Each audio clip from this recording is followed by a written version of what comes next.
सुखाओ। ये मैं करौली वाले की टेक्निक करके दिखा रहा हूँ कैसे वो एक आदमी को बेवकूफ बनाता है। सुखाओ इसका प्राण।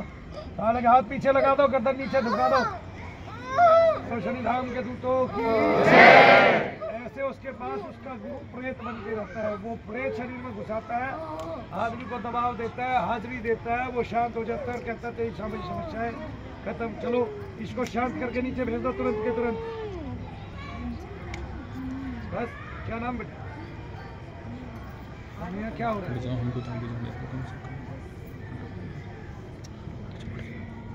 चलो शांत कर दो इसको, सुखा दो। बोलो जय श्री। गहरी सांस लो। नेहा क्या होता है?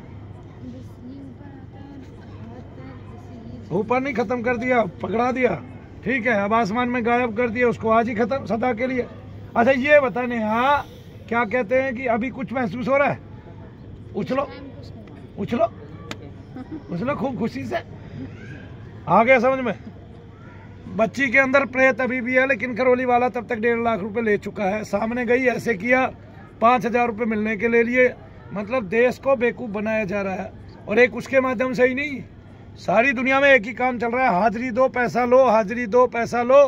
क्योंकि थोड़ी देर में हाजिरी बंद होगी, शारीरिक शांति आ जाएगी, ठीक है ना। अब दूतों को बोलो फिर से लेके आओ इसको, लेके आओ। आ गया समझ में? आ गया? तेरे 1.5 लाख रुपया करौली वाले ने ऐसे खाए हैं बच्ची।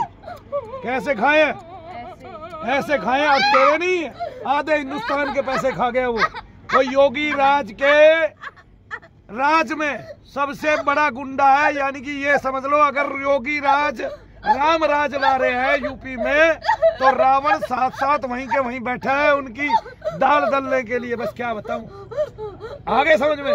कानपुर के अंदर भाग ससुरे, चल भाग नीचे।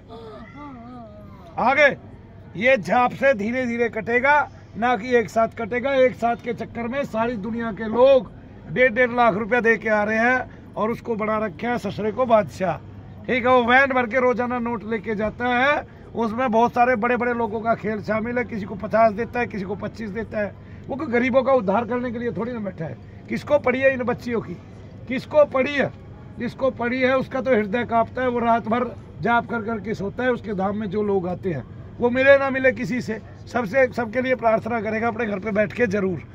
आगे ना सबका जाप करेगा, सबके लिए ध्यान करेगा भगवान का कि प्रभु उनको उन्नति दो जो तेरे धाम में आए हैं। आगे ऐसे हाथ जोड़े।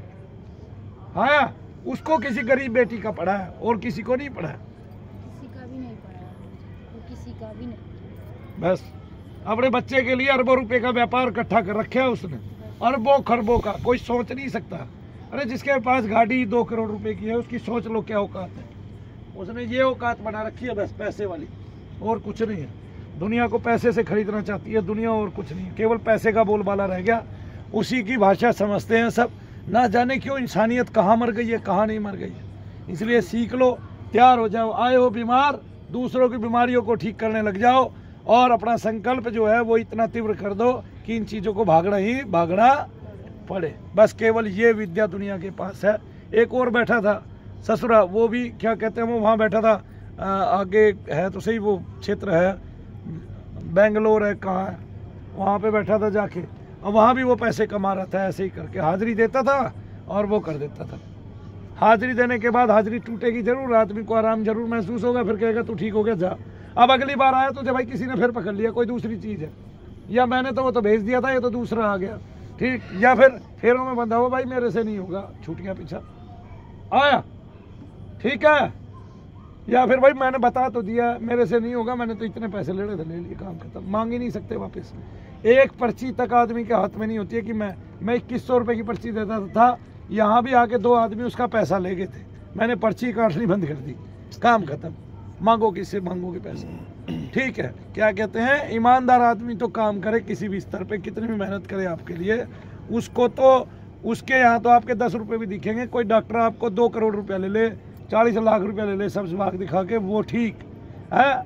कोई ऐसा करौली वाला होशियार सा इंसान लोगों को बहका बहका के 1.5 2.5 लाख रुपया ले ले, वो ठीक है। बस यही चल रहा है जमाने में, और कुछ है आगे ना। सबको पता है कोई आध्यात्मिकता उसके अंदर शुरू से नहीं थी। उसके गुरु एक प्रेत है, मर के उस प्रेत को घुसा देता है आदमी के अंदर। क्या नाम है उसके गुरु का?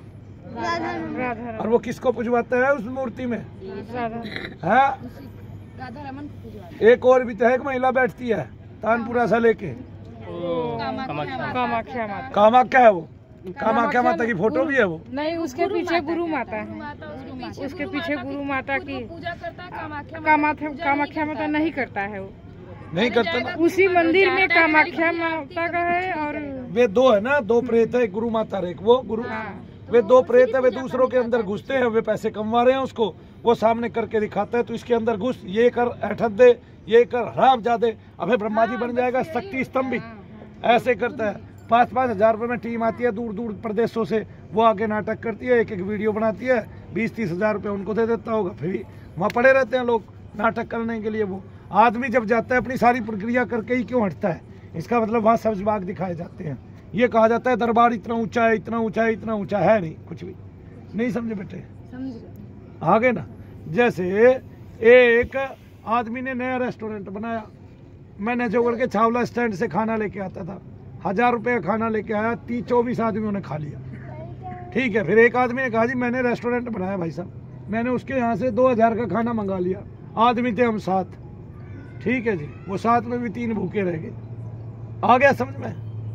आ गया? ये नहीं आया अभी? बोलो सच्चे दरबार शनिदेव महाराज की जय। अब आ गया तेरी समझ में कि वहाँ का भेद क्या है और यहाँ का भेद क्या है। मनु भैया तो मनु भैया ठहरे।